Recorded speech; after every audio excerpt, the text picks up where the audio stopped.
She told me, "Your family is too poor for my house." That same night, I packed her bags, filed for divorce, and took back my freedom. I am 34, and if you asked me some years ago about my marriage, I would have said it was strong.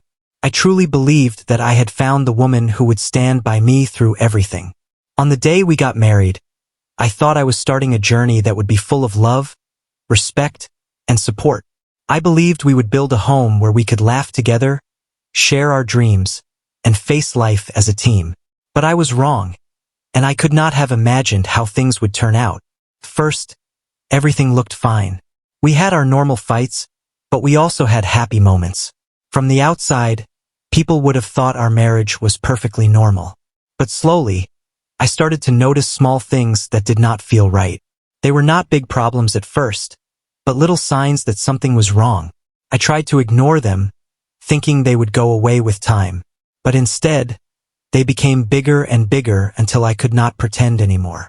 The main problem was always about my family. My parents have lived a simple life. They never cared about expensive clothes or fancy things. My mom loves cooking simple meals and enjoys sitting outside talking for hours.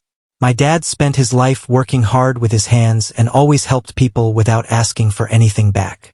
To me, that was something beautiful, but to my wife, it was something to look down on. At first, I thought she just needed time to adjust. Every family is different, so I hoped she would slowly learn to blend in and accept mine. But that did not happen. Instead of trying to belong, she started to act superior. She wanted to show that she was better than them. She would make jokes that did not sound like jokes. If my mother came over, she would say, "Your mom dresses so old-fashioned," and laugh, but her laugh did not feel kind. If my father came to dinner, she would whisper, "He does not know how to act at these events." I tried to convince myself that I was overthinking, but the more she spoke, the more painful it became.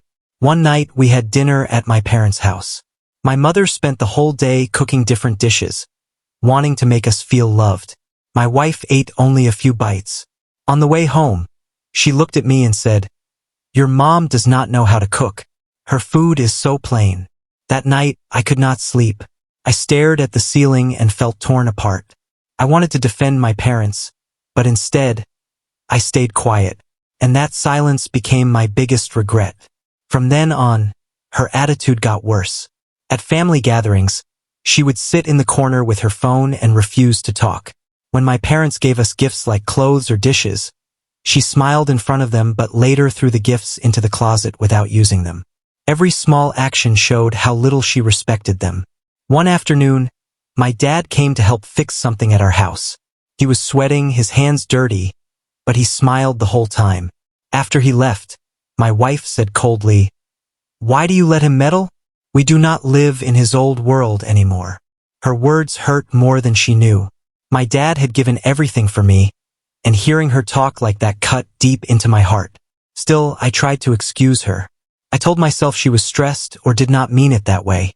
I wanted to believe that she would change, that she would learn to appreciate my parents. But deep inside, I knew she never would.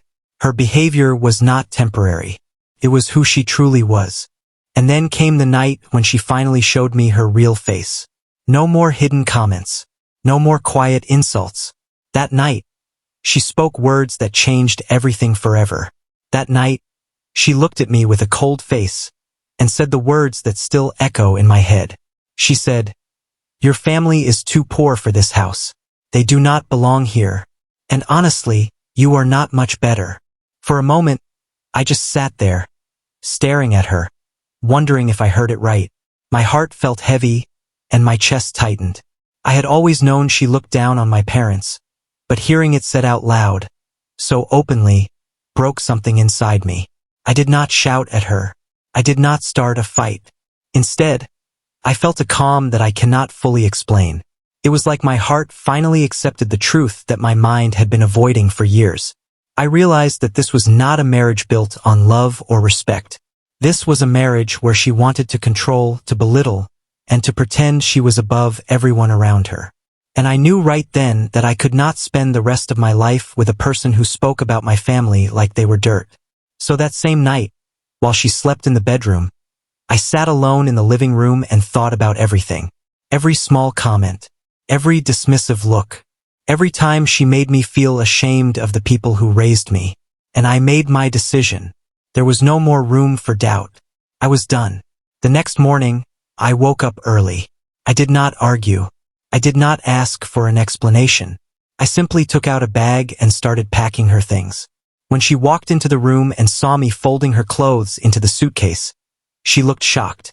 She asked, "What are you doing?" I looked at her calmly and said, "You do not respect me or my family. You think you are better than everyone.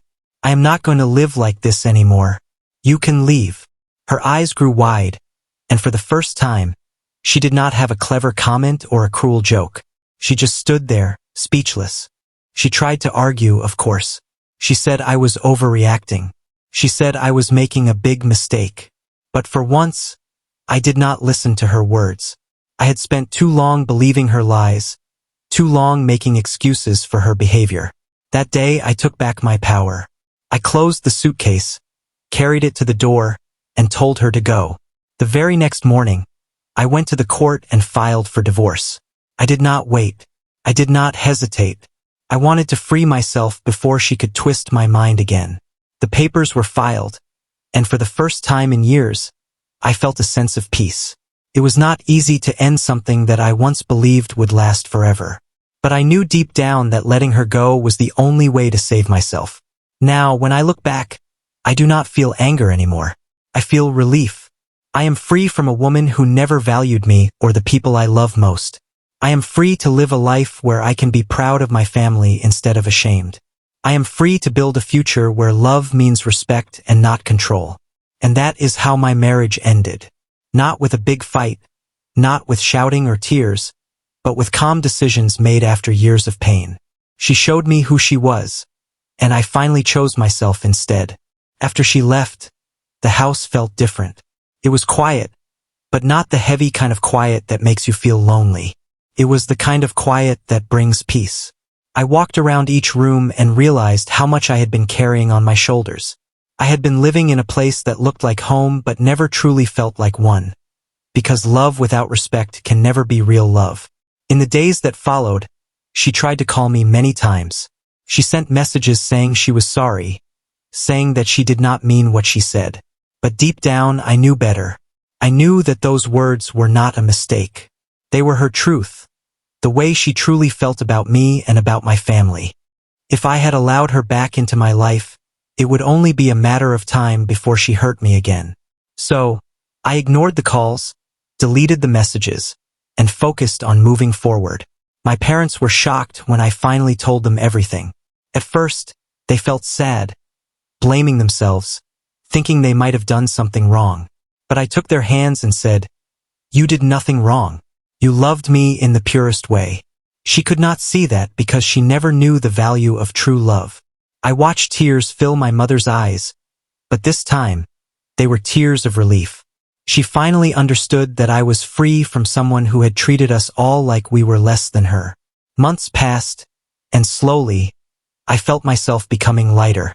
I started to spend more time with my parents, with old friends, and even with myself. I learned that happiness does not come from a perfect image or from what the world thinks about you.